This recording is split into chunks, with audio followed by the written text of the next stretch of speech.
everyone. Welcome back to One Final Public Live. Well, it's been quite a day, hasn't it been? The reality is, I think we were all expecting there was going to be some information, something to help you guys prepare. And as I look at things and I start to think about how they've rolled it out, yeah, I've got some serious issues with the fact that there's been a lot of radio silence. And I'll be honest, I feel tremendously for all of you people that are, well, I guess everybody except those that are in the course that I'm teaching are kind of in the same boat. There's very little instruction. There's very little guidance and direction. And many of you, and I want you to ask questions because that's why this is here. When many of you are asking the same similar questions, just like the Delhi whale in America. Any updates? When is it going to open? So I'm going to talk about those things. I'm going to share some tips. I'm going to share some literally the best information that I can to you without actually walking you through the whole process for the portals that I think they're going to use. That stuff is in my course.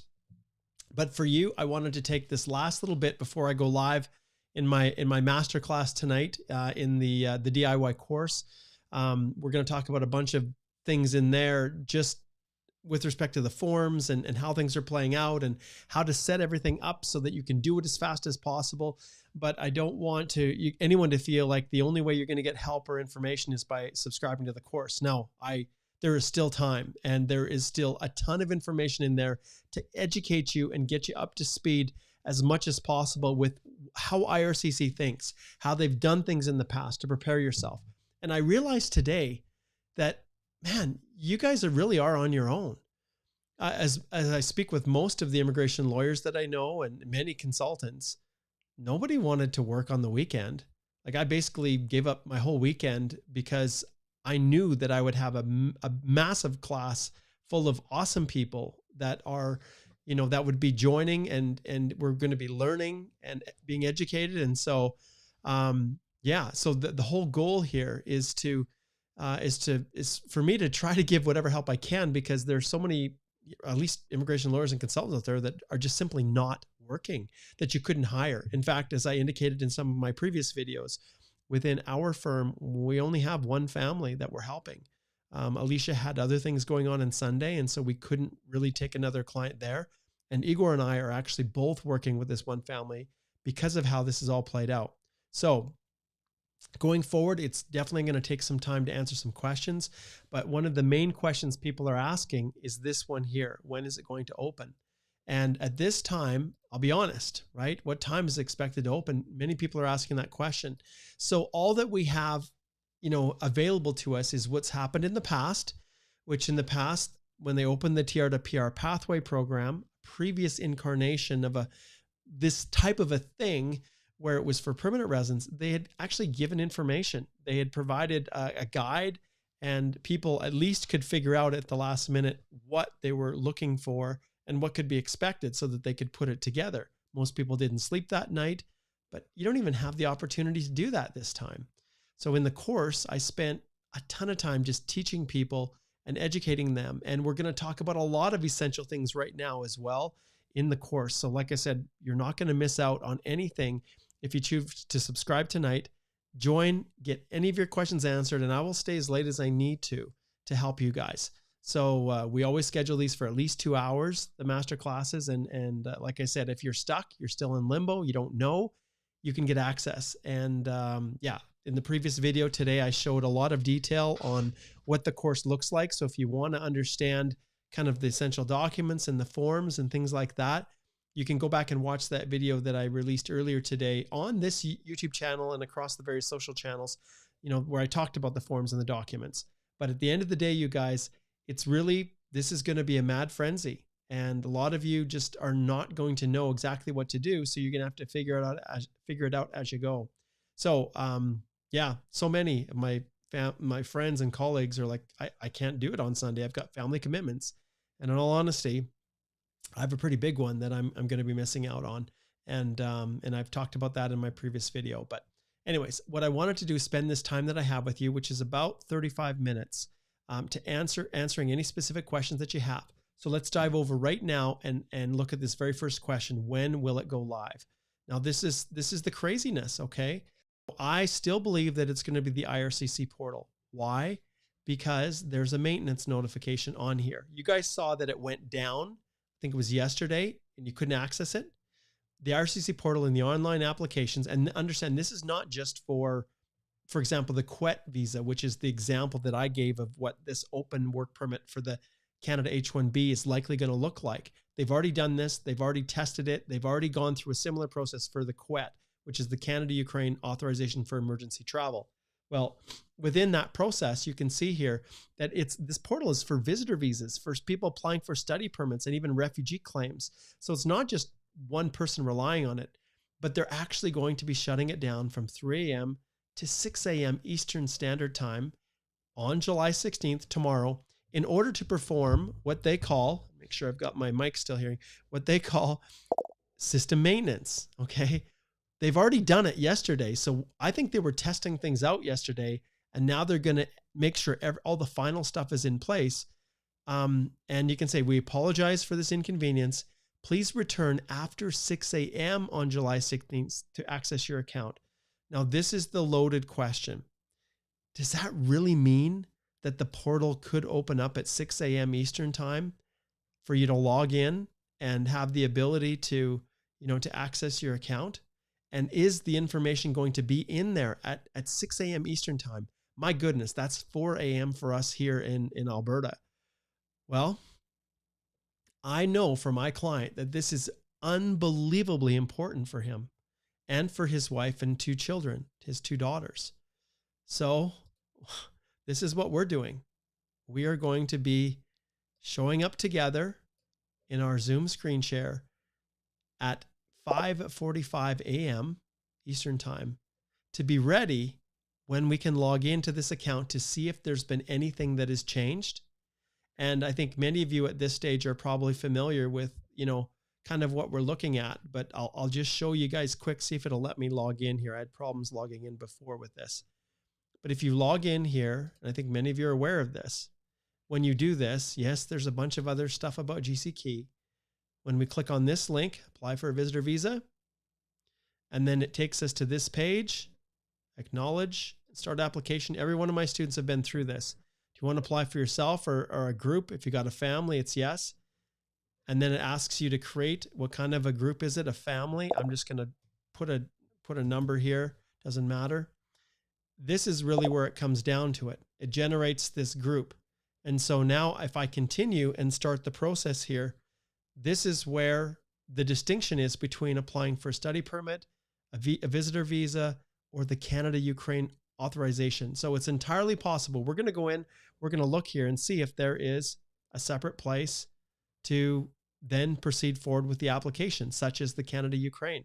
Now, remember, the Canada-Ukraine is going to disappear at essentially right away here, midnight UTC time. And my concern is, that it's entirely possible that it's at 6 a.m. Eastern Time that maybe it opens up. Now, that's not consistent with what IRC said before, so it may not be the case. Maybe it won't.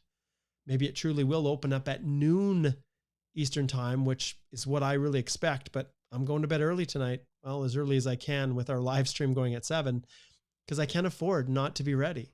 So who else is talking about this? I don't know, but I take what information I have and then I do the best to share it. So hopefully that's something you guys can kind of think about and ponder on and decide what you want to do.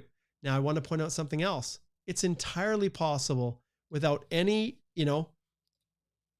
without any doubt that this portal here, even though it's the only thing I've been trying to guess at that could fit, that this portal isn't even it. Or that if we go here, the GCKey, actually it's the IRCC secure account, which I've also talked about in previous videos. It's entirely possible here that this GCKey isn't the right one and that maybe there's something completely different. So then I know the next question that you guys are going to ask. You're asking, well, Mark, where is it going to be? Okay, so first thing that I look for is any notifications.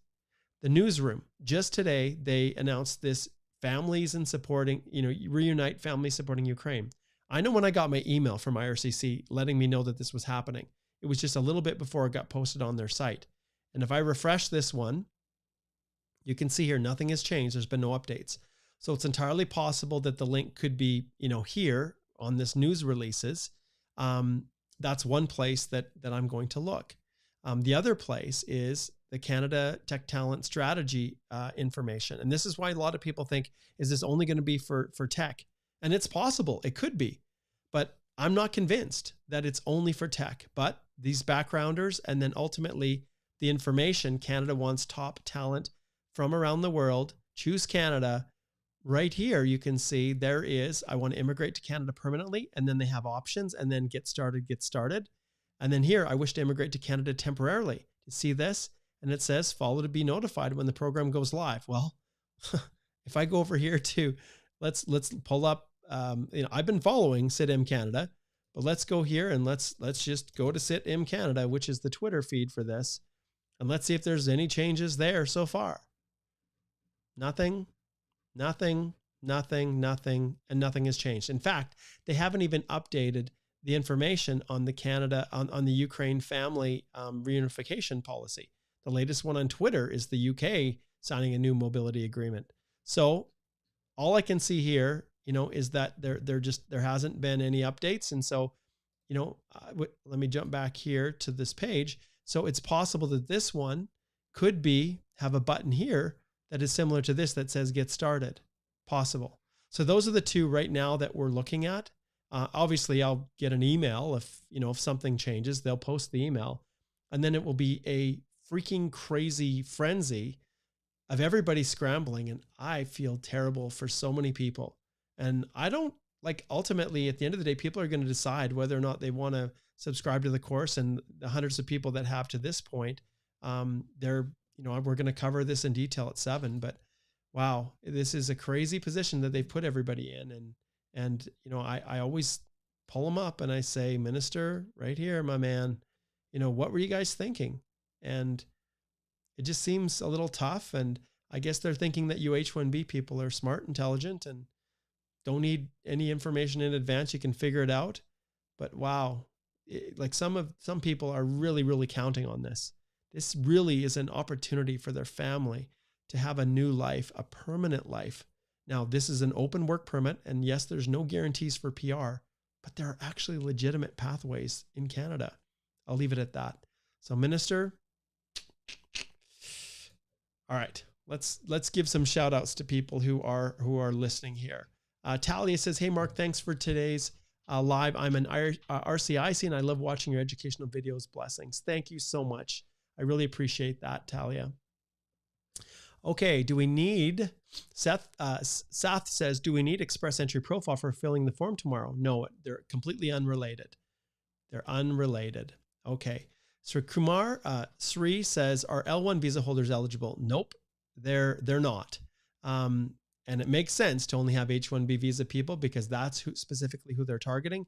Remember, Ls, you guys have a little bit of an easier go of it than the H1Bs do. Even though I know how tough it is for Ls, the government of Canada has identified specific work permit. And I know some of you are tech, right? Some of you are, in that industry. And so what would make the difference? But they've specifically identified H1Bs. Okay, let's see what else here. Swaroop says, should I disclose small traffic ticket for speeding? Paid the fine online. When it comes to speeding, that is not a criminal offense in Canada, unless it was dangerous driving, which is a different world. If it was just a speeding ticket, speeding tickets are provincial offenses in Canada, and they do not, they don't fall into the world of a criminal offense unless they become dangerous or reckless driving, generally speaking. So traffic tickets, not typically. So, okay. Sarab says, is this option available for H1B holders with I-797 approval notice currently in India? No visa stamping on the passport.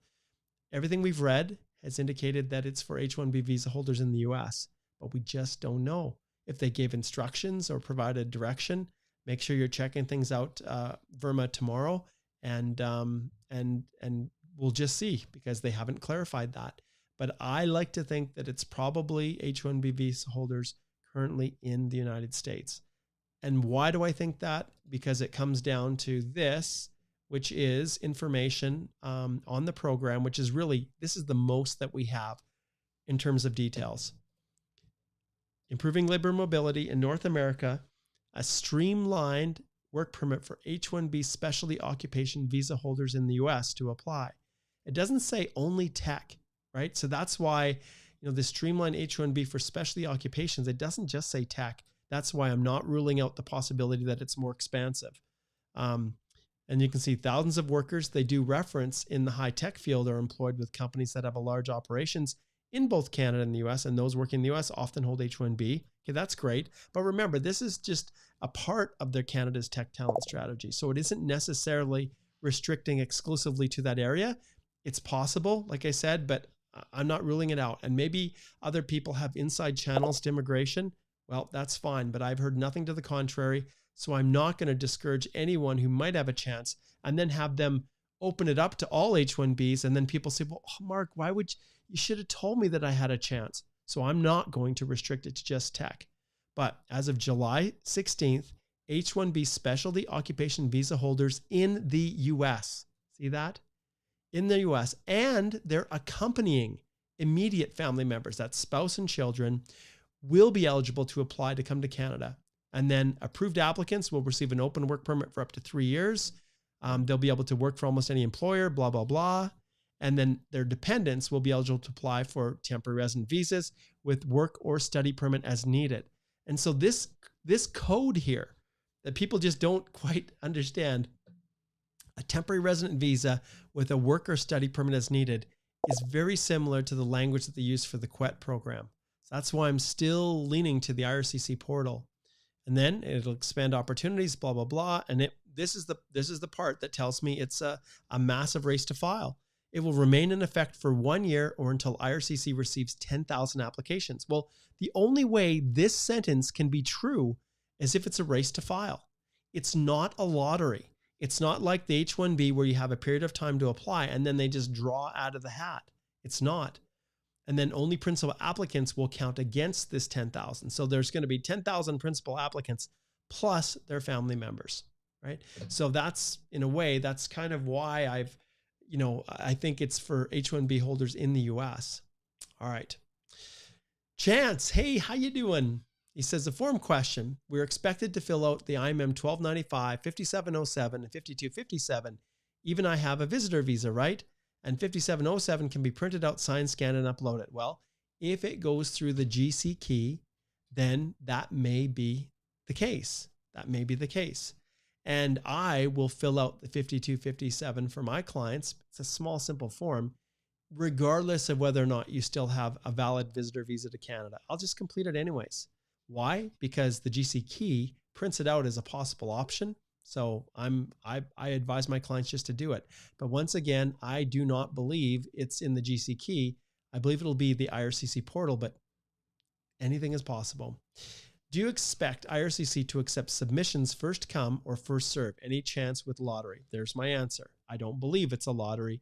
If this statement right here holds true, that the measure will remain in effect for 1 year. There's no way they're going to hold this open for 1 year and then see how many applications they receive and then cull it out to 10,000 applications. If they were going to do that, it would only be open for a month and then they would choose via lottery. All right. So if you look here as well at this statement, they say that they're going to process the applications in 0 to 2 months, which basically means that anyone who submits their application, if they are the first in, and I'd like to think everybody in my class, my master class who takes the course are going to be the first ones in that have filed it correctly and have done things properly, they're going to see approvals literally within days because there's going to be no backlog. And why is there going to be no backlog? Because the Canada-Ukraine emergency, the authorization for emergency travel, that other program that had over 1 million applications this past year, there's going to be a lot of officers come July 15th, which is today, that are going to be doing this, you guys. We call this twiddling your thumbs because they won't have anything to do. Well, at least in line with what they'd been doing.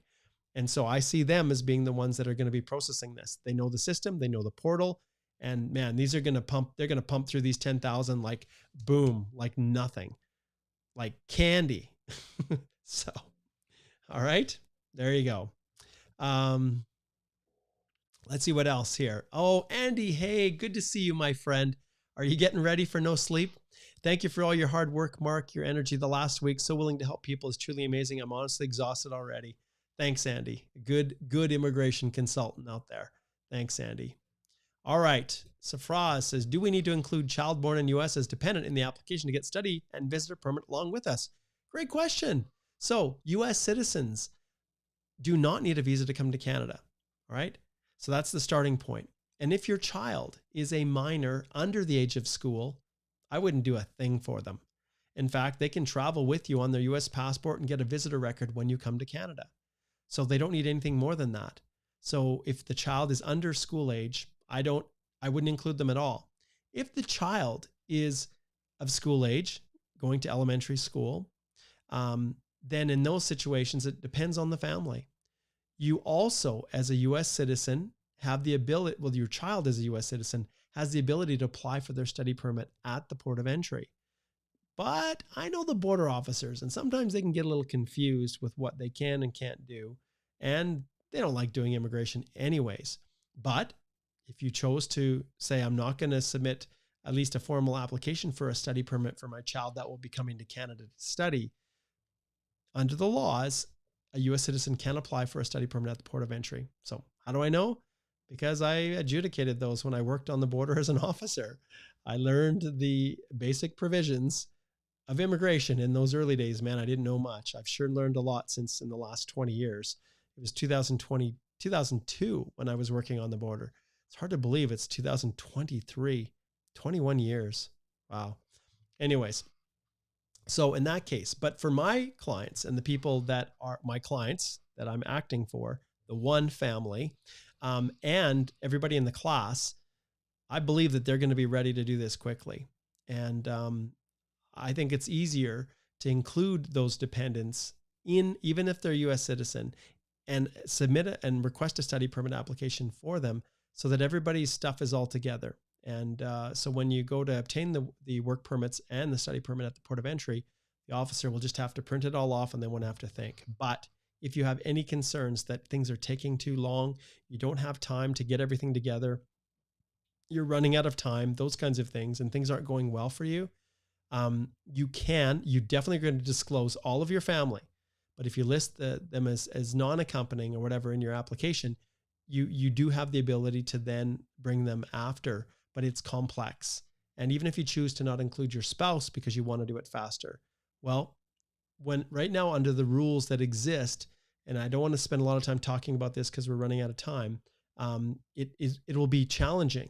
It won't be impossible, but it will be challenging, more difficult, more complicated to apply for a work permit and study permit for your kids after your open work permit under this program has been issued.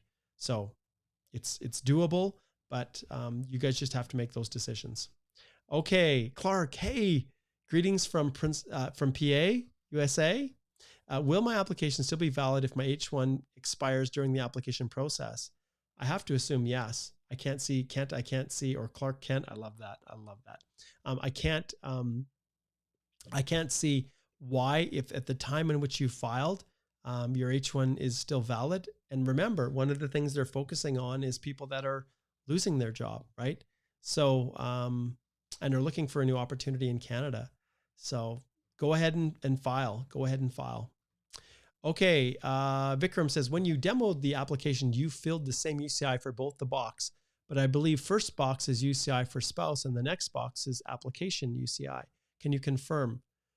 There's no such thing as an application UCI. The unique client identification number is basically the UCI. I think he meant applicant UCI. It could be, Vikram, when I was, now, are you in the course, Vikram? We can sort that out. We can go in and we can dive in. I'm not quite sure what you're referring to when it came to demoing. Maybe I did it in one of the live streams. I just can't remember. I don't think so. But Vikram, if you're part of the course, then, and that reminds me, anyone who's watching here live that are actually going to be joining me in the masterclass, please give me a shout out and let me know, and let people know whether you've had a good experience or not. I would love for you to share that. So Vikram, I'll sort that one out. I'm not sure where the confusion is. Yeah, we'll sort it out. Okay. Manish says, for PR application, how long one needs to be staying in with a job? Okay. So I'll cover these after. I'm going to do some other videos absolutely following up to give instruction to people who are looking to immigrate to Canada to leverage this open work permit. I will do a separate video on that, but we'll answer permanent resident questions later. We're just focused exclusively on the task at hand. Okay. So Kuntal says, for the 5-year duration in the current country of residence, what should we put from date if staying in H1 with multiple extensions for 5-year period in the US? Just go back 5 years for all of the extensions and just lump them all in. If they're all H1s, then that's fine. If you transition from an OPT to an H1, then break those into 2 separate sections. But the key is just go for the 5 years and then set it up. And remember the end date, the to date. So from when you 5 years basically forward, and if you need to put OPT transitioning to H1B within that 5-year period, that might be a different situation. But if you've been here for over 5 years and you've had multiple H1B extensions, then just go back 5 years. It's all foreign worker. And then the end date, or to what the to date, is not today's date. It's the date in the future when your H1B visa status, at least this one, expires. Okay, Kuntal, great question. Okay, we got a follow up here. The current I-797A one is only for 3 years. Yeah, should we put the from date of the previous approval as well along with current one to cover 5? Yeah, absolutely. Use the from date from a previous one. Yep, that's totally fine. Okay, Harsh says, should we pay the fees in advance? You guys got awesome questions. Should we pay the fees in advance for IRCC portal even though they haven't released information where it will release? If for whatever reason they ask you to go through a fee payment portal and pay that, then sure, it would make sense to try to do that in advance. But both the IRCC portal and the IRCC secure account, which is the GC key, both have the payment embedded within the final step of the process. So you still have to do that depending on which of those portals it goes through, because the government is on its way to streamlining and to making everything in the same place and not having to maintain separate places for portals and logins. I can't see any world where a receipt would be needed if they're even creating a new portal. But with that being said, anything is possible. Can you get a refund on the receipt if you pay it? Yeah, you can. But there's a good chance you might have to double pay. So just decide. For my client, I am going to be in the background waiting. And as we go through the portal, if it looks like they're going to require a fee in advance, then I'm going to go and pay for the fee on the side, have the receipt ready as we're uploading it. So we don't lose any time. Agrav says, kids for elementary school also need study permit. Yes, they do. The only exception, and let me point this out. Okay, I'm gonna qualify the U.S. citizen student who's coming. If you are a visa exempt national from a country that doesn't require a visa, your minor dependent child who's going to elementary or secondary school, not post-secondary, but secondary, can theoretically, if they have an ETA, travel to Canada with you and apply for a visitor record at the port of entry, which legally authorizes them to study in Canada. So that's a possibility. But it becomes complicated because not all school divisions in Canada really understand immigration laws. And so it's always better to get the study permit no matter what citizenship you have, no matter whether you needed a visa or you're visa exempt and can come on an electronic travel authorization. Let's face it, you and your spouse are already applying for work permits. And so, yeah, there we go. Oh, Laura, hello. She says, hey, Mark, I'm happy to be able to catch you live. That is so cool. Thank you for connecting in. A good friend, Laura. Thank you. Oh, that's awesome. I am so, so happy. Laura does a lot of really, really good work. And I have been so, so lucky to be a part of the local immigration partnership here in Lethbridge. And Laura has just been a pillar of that program. And she's just been just such a good friend to be a part of. She's the coordinator for the LIP here in Lethbridge. And yes, I'm really excited. You can see what I've been doing, Laura. I've been pretty busy. I've been pretty occupied, pretty stressed. And I also still have to finish the chapter on express entry in the economic PR book I'm writing for Eamon Publishers. That is likely going to be curriculum for the Queen's Law program for consultants. And so there's a lot going on. but great. Thanks so much for giving me a shout out. Okay. Sarabi says, is it necessary to have a Canada visitor visa to apply for this program? No, no. Would a visitor visa be needed later on to enter Canada? They do it together. So when you apply for the work permit, the visitor visa or the visa that is embedded in your passport to allow you to travel, it comes part and parcel. They do it together. Okay. Okay. Here's you guys are asking really good questions, and I know why, because you're not finding them anywhere. My passport expires in 1.5 years, but I can apply for renewal only up to 1 year before expiry. Will that be a problem? And where do I get information about the list of required documents? Okay, so Manny, in the course, I have my own list that I generated. There is nothing released about what the list of required documents is. In my course, I've provided a list and provided instructions and everything on the possible documents that could be required, as well as the possible immigration forms that may be required to be uploaded if they require them, but nowhere is there a specific explanation as to the list. Now, in terms of your passport, it just is what it is. You're going to apply and you're going to submit your application, and they will issue it till the expiry of your passport. Then when you come to Canada, there are pathways to extend the work permit, which I will teach you about later, that are outside of this realm, as well as possibly inside if there's clarification.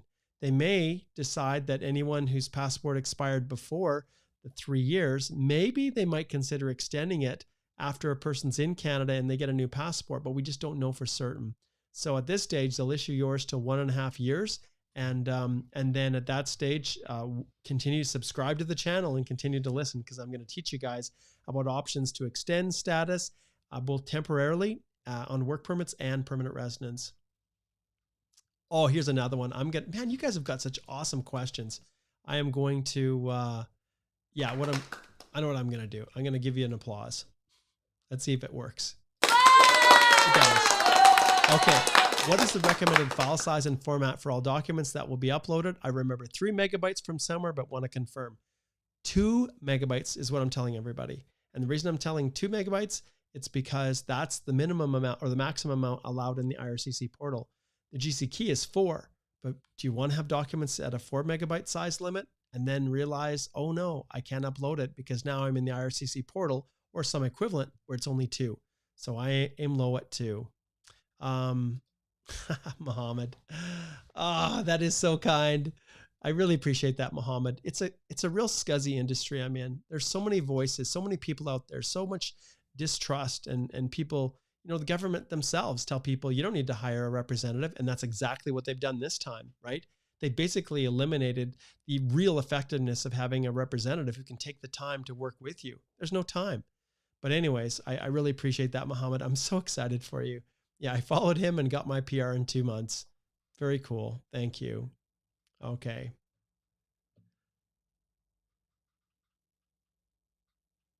Let's see here. What is next? Okay, Sarabi says, apart from H1B approval and passport, what other documents might be needed? Birth certificate, marriage certificate? Well, when you think about it, obviously passport, proof of your status in the US is another big one. Like I said, if you go back and watch the video that I did earlier today, I actually showed people exactly what's in the course as far as lists of documents and things. You can go back and search and freeze the frame if you want to. But we don't really know exactly all the documents that are required. Will they require a marriage certificate? Will they require birth certificates? Will they require a reference letter from your employer, a proof of work experience, proof of funds, bank statements? Is there like residence documents? Like, should you include a lease agreement or a utility bill to prove that you're actually in the US? That's a possibility. I'm going to talk about that in my course tonight. I'm constantly evolving and adapting and making things better and better. And so the reality is, anyone who attended the course, a week and a half ago when I first started my master classes, you're actually no further behind them really than where we are today. Well, I shouldn't say that. No, they've spent a lot of time figuring things out. But what we're going to talk about today is the realities and how the last things that you need to do to prepare to make sure that you are ready. That's what we're going to cover in tonight's masterclass. And heck, if you stay up all night, you can get caught up on all the other stuff that we've talked about, including all the lessons. So go check that out. Okay. Let's see what's next here. Okay. Samuje says, coming from L, transition to F, then H for the past 9 years. How did I fill that in the 1295 form? It is not allowing additional entries. You have to include a separate letter of explanation. That's what I do, because remember the 1295 form, if indeed they want it, you probably are going to be uploading it directly in its secured form, and you can't print it. You can't print it and scan it in. So if you have additional entries that don't fit, and it's saying for the last 10 years or whatever, then you're going to have a separate letter. I create a table. I've got templates in my course for how to do this, a letter of explanation where you can include additional information that doesn't fit in the 1295 or the 1294 if you have students that are coming. But usually those dependent kids don't have a lengthy history of employment, right? Okay. Oh, Pavan, another one of my students. All right. I'm going to give you some applause. Pavan, thank you. Hey, Mark, great experience with the master classes. Definitely recommend it. I will see you in about 7 minutes, Pavan. All right, let's see what else we have. What time the process starts tomorrow? We talked about that. We just don't know. It could be as early as 6 a.m. Eastern time when the IRCC portal opens up, but we'll watch. We'll watch, right? That's all we can do.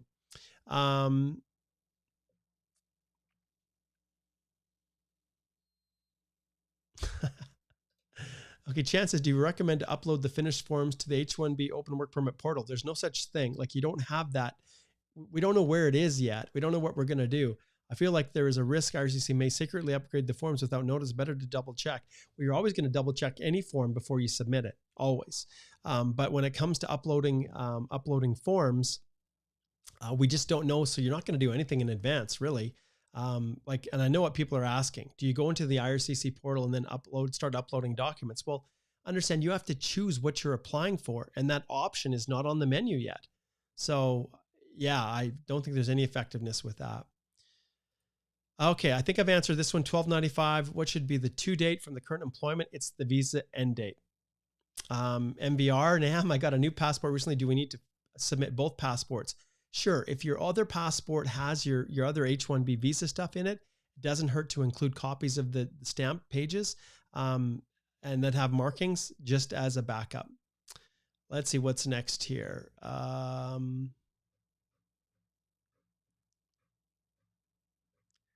Okay. Prakash says, thanks for energy, Mark. I've been ditched by GNS. Thankfully, I got another one.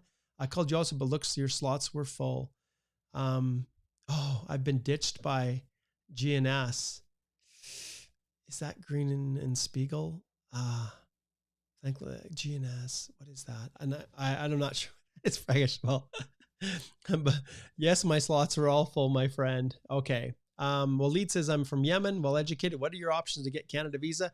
Come join me next in my next live where I answer all those questions. KM, we're trying to reach out to your office and couldn't get through the phone line. How do we contact to have you represent as my family's attorney? KM, for this process, we've taken one client, and I encourage you to subscribe to the course and take the master class, like go through this stuff and be prepared to file on your own if it's for this visa. When it comes to anything else, just book a consult and schedule it for Monday, and I can walk you through whatever other process that you need help with. Okay. Let's see here. What is next? 4 minutes left. Okay. Kao says, hey, Mark, forms like the IMN 5645, which is that family information form that requires signature, is it an e-signature required, or are they automatically signed while completing the app online? I've been telling my clients, just out of an abundance of caution, to print, sign, date, scan, and upload. Those ones. Anyone that isn't a secured form, like the application, the work permit application forms and the study permit application forms. But the other ones, I'm having my clients print them, sign them in wet ink, scan them, upload them. It's possible electronic signature could work, but I'm not taking a chance with that. Abdi, it doesn't hurt to create an account. Okay. Let's see here. How to join your classes, Sarabi, just click on the link below in the description. The link there has a link to the actual course registration page, which will take you to here. Actually, no, this is the actual course itself. And you can see here, guys, there's 27 lessons, but it's all on demand. And yeah, I won't spend time, because if you guys want to join, just click on the link below. I don't want to run out of time, and it will take you right here. The cart's open, enroll now. And then you'll see here, it's $347 US. You guys in the US won't pay any tax. It's just showing it because it's in Canada. And I collect sales tax and remit it to the government because I'm a dutiful person that sells stuff online. Okay. We're just about ready to wrap up. Let's see here. We're just about, Sumushe says, where are the templates to upload tables and explanations within the masterclass? They're in the letter of explanation section. Open up the letter of explanation sample and you'll see it's in there. Thank you, Kumar. He says, with the masterclass, we're able to prepare the necessary documents. Appreciate your help. You're very welcome. Let's see here. Is there anything else? Thanks, Karen. It says, Mark's course is amazing. Glad to have found you. Okay. Proof of funds, last one for Clark Kent. When it comes to proof of funds, I've indicated for people just to get 4 months of bank statements, but normally it's not something that's required. And as far as the invite code, we don't know what the invite code is going to be actually, Sandy, for this process, if it's the IRCC portal, but if you're already in, that might be sufficient. Otherwise, I'm pretty sure I've shared this with you guys already in previous videos. So we're going to wrap it up. I'm 1 minute to join the other ones, but definitely click on the link below and slide in, you guys, and join us, enroll with us, and join the community group where lots of questions and you can help one another. It's just awesome. I just love it. All right. Thanks, guys. Good luck. I'm going to be getting up at 3:45 a.m. just to make sure. Crazy. All right. Thanks so much, guys. Take care. See you later.